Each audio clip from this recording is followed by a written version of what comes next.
Donasi dakwah Yufid. Yuk berikan amal jariah terbaik Anda untuk dakwah dan pendidikan Islam.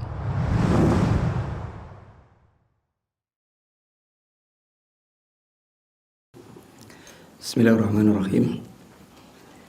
Innalhamdulillah wassalatu wassalamu ala Rasulillah wa ala alihi wa ashabihi wa mawalah. Wa la hawla wa la quwata illa billah. Amma ba'du. Untuk memberikan waktu menunggu beliau, kita melanjutkan sebentar sedapatnya apa yang kita baca dari kitab Al-Istiqamah atau Asrul Qawaid fil Istiqamah, 10 kaidah dalam perkara istiqamah. Kita kemarin telah sampaikan muqaddimah yang beliau bawakan, dan kita masuk pada al-qaidatul ula. Al-istiqamatu minnatun ilahiyatun wahibatun rabbaniyatun.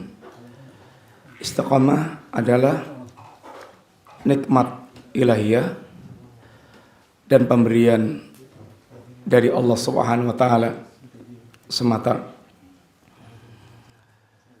Ini kaidah pertama yang dibawakan dalam pembahasan tentang atau dari 10 kaidah yang berkaitan dengan istiqamah, bahwa istiqamah semata-mata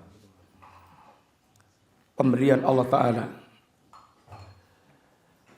Fa fi ayatin katsiratin min kitabillahi subhanahu wa ta'ala, dalam banyak ayat dalam Al-Quranul Karim, yudhifullahu ta'ala ila nafsihi al-hidayata ila siratihi al-mustaqim.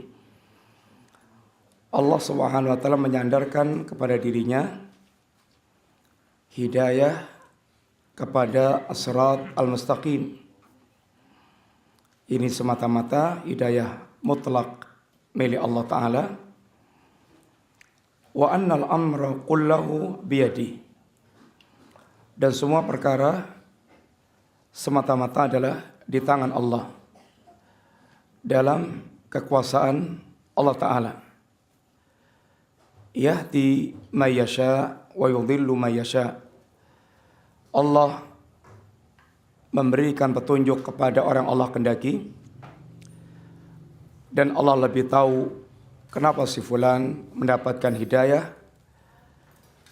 Wa yudhillu may yasha, dan Allah menyesatkan orang Allah kendaki, dan Allah lebih tahu kenapa si fulan dia tersesat. Wa biyadihi subhanahu wa ta'ala qulubal ibad, dan di tangan Allah lah hatinya para hamba.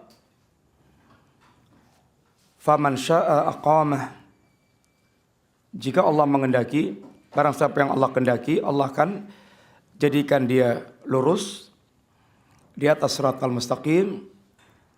Aqamahu ala sirat. Wa man syaa azzaghahu, dan bila Allah atau barang siapa Allah kendaki pula, Allah akan jadikan dia menyimpang. Hidayah totalitas di tangan Allah Ta'ala. Ini hidayah taufik. Hidayah ada dua. Hidayatul irsyad, hidayah yang sifatnya bimbingan, ilmu, petunjuk. Dan hidayatul taufik, hidayah yang sifatnya terbukanya hati seorang sehingga mencocoki antara ilmu dan amalnya. Adapun hidayatul irsyad, hidayah yang berkaitan dengan penyebaran ilmu, menjelaskan tentang hakikat perkara, bisa dilakukan oleh siapapun dari kalangan pemilik ilmu. Sehingga Rasulullah SAW dikatakan oleh Allah Ta'ala, wa innaka la tahdi ila siratil mustaqim. Dan engkau ya Rasulullah sallallahu alaihi wasallam benar-benar menunjuki manusia kepada jalan yang lurus. Hidayah yang dinisbatkan kepada Nabi di sini adalah hidayatul irsyad, hidayatul bayan. Sedangkan hidayatul taufik Allah katakan innaka la tahdi. Sesungguhnya engkau ya Muhammad tidak bisa memberikan hidayah ila man ahbabta, kepada orang yang kau cintai, walakin Allah yahdi man yasha, dan Allah akan memberikan hidayah pada orang Allah kehendaki. Hidayah yang disebutkan pada Nabi adalah hidayatul irsyad. Hidayah yang berkaitan dengan bimbingan ilmiah, bimbingan ilmu, menjelaskan hakikat sebuah perkara. Adapun hidayah yang dikatakan oleh Allah, innaka la tahdi man ahbabta walakin Allah yahdi man yasha. Sesungguhnya engkau ya Muhammad, ya Rasulullah sallam, tidak bisa memberikan hidayah kepada orang Allah yang kepada orang yang kau cintai. Maka hidayah yang dinafikan oleh Allah dari diri Rasulullah sallallahu alaihi wasallam adalah hidayatut taufiq. Hidayah dalam bentuk terbukanya hati manusia untuk menerima Islam, melaksanakan ajaran Allah Ta'ala. Maka hidayah seperti ini hanya mutlak milik Allah Ta'ala. Sehingga sesempurna apapun pembawa dakwah dari sisi akhlaknya, dari sisi ilmunya, dan dari sisi yang lainnya lagi, akan tetapi kalau sudah berkaitan dengan terbukanya hati seorang untuk menerima Islam, maka kembalinya hanya kepada Allah Subhanahu wa Ta'ala. Sehingga jangan sampai kita kecewa seandainya kita sudah berusaha untuk memberikan yang terbaik, menyampaikan dengan cara yang terbaik, dan sudah maksimal dalam kita mengupayakan segala upaya bagaimana orang bisa menerima hidayah. Kemudian ternyata manusia justru lari atau bahkan semakin lari dari kita. Karena berkaitan dengan terbukanya hati manusia adalah urusan atau mutlak di tangan Allah Subhanahu wa Ta'ala. Qala Allah Ta'ala, Allah Subhanahu wa Ta'ala berfirman, walau annahum fa'alu ma yu'adzuna bih lakana khairan lahum wa ashadda tasbitan. Seandainya mereka melakukan apa yang dinasihatkan oleh Allah Ta'ala, apa yang diajarkan oleh Allah Ta'ala, lakana khairan lahum, niscaya yang demikian lebih baik bagi mereka. Wa ashadda tasbitan, dan itu akan lebih memberikan keteguhan jiwa mereka untuk lebih kokoh di atas hidayah Allah Ta'ala.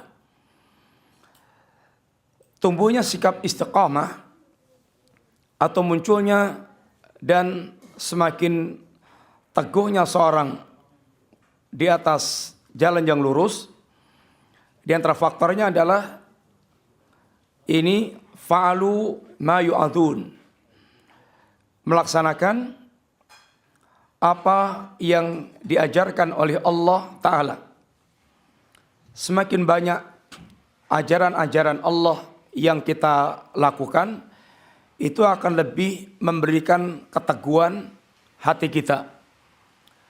Seandainya kita memelihara afkar, zikir-zikir, semakin banyak zikir yang kita lakukan, yang kita pelihara, afkar sobah, afkar masa, kemudian zikir-zikir yang berkaitan dengan hal ikhwal setiap gerakan yang kita lakukan, maka semakin banyak ajaran Allah yang kita lakukan, semakin besar sahamnya untuk memberikan keteguhan kepada hati kita. Dan keteguhan itu nanti akan kelihatan saat dia menghadapi ujian, goncangan, bagaimana dia benar-benar bisa eksis, istiqamah, dia teguh, dia tidak tergelincir, tidak menyimpang. Ini diantara faktornya adalah yaitu banyaknya pelajaran-pelajaran atau perintah-perintah Allah yang dia lakukan. Akan memberikan keteguhan. Ibaratnya oyot atau akar, semakin akarnya berkembang, banyak, kuat, menancap kuat. Dan semakin sedikit dari pelajaran Allah yang kita amalkan, semakin rapuh dan semakin mengurangi kekuatan keteguhan kita di atas agama Allah Ta'ala.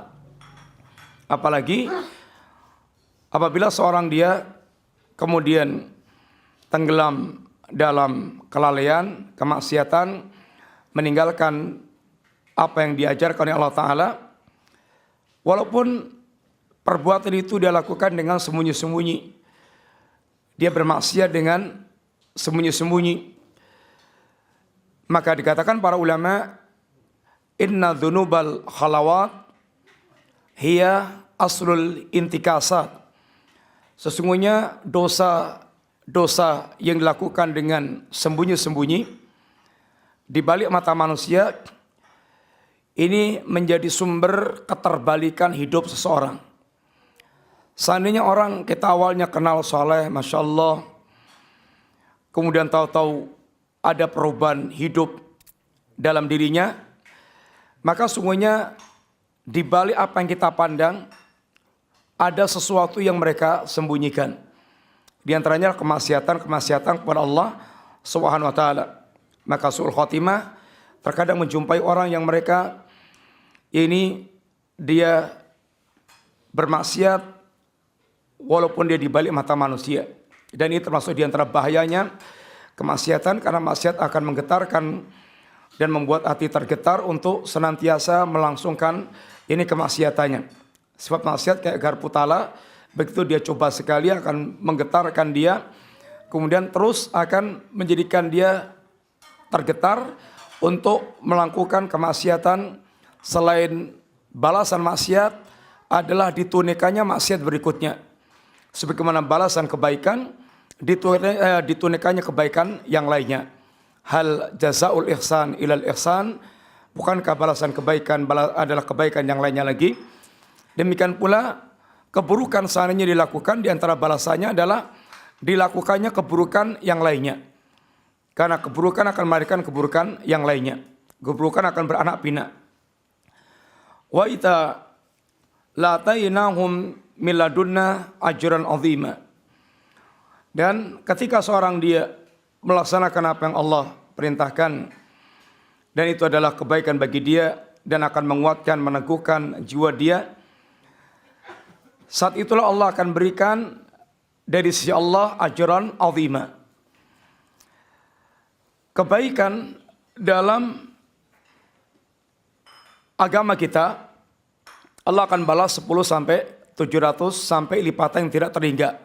Asyrah ila sab'i mi'atin dhifin ila ad'afin katsirah.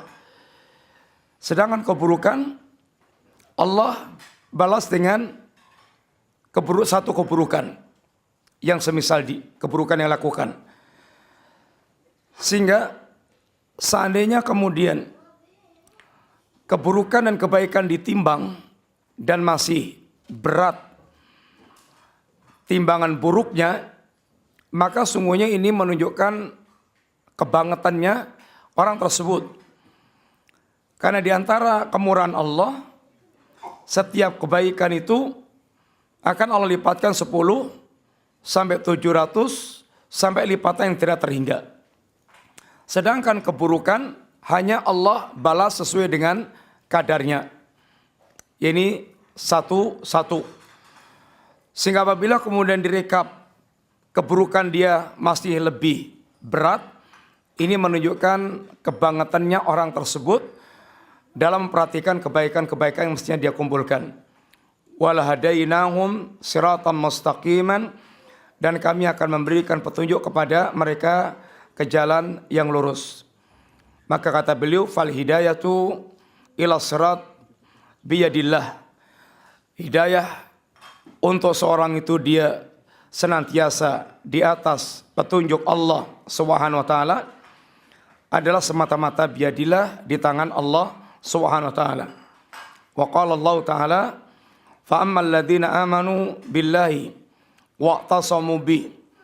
Sesungguhnya orang-orang yang adapun orang mereka beriman kepada Allah lalu berpegang teguh dengan keimanannya itu, dia pegangi ajaran Allah di atas keimanan dia kepada Allah, fasayudkhiluhum fi rahmatin minhu, maka Allah akan masukkan dia dalam rahmatnya, wa fadlin, Allah akan berikan dia pula keutamaannya, wa yahdihim ilaihi siratan mustaqiman, dan Allah akan memberikan bimbingan petunjuk pada dia kepada jalan yang lurus.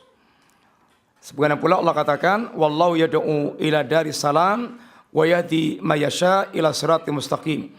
Allah menyuruh manusia ke kampung keselamatan, ke jannah. Allah seru manusia untuk masuk ke jannah. Wa yahdi may yasha ila siratal mustaqim, dan Allah pun memberikan hidayah kepada orang Allah kehendaki kepada jalan yang lurus. Semua ayat ini menjelaskan kepada kita bahwa hidayah biyadillah. Hidayah di tangan Allah Subhanahu wa taala, mutlak di tangan Allah. Maka hendaknya seorang dia tidak pernah berhenti untuk meminta hidayah Allah Subhanahu wa taala. Sebagaimana Al-Imam Al-Qayyim terangkan bahwa kenapa kita mesti setiap hari paling tidak 17 kali kita selalu minta kepada Allah hidayah.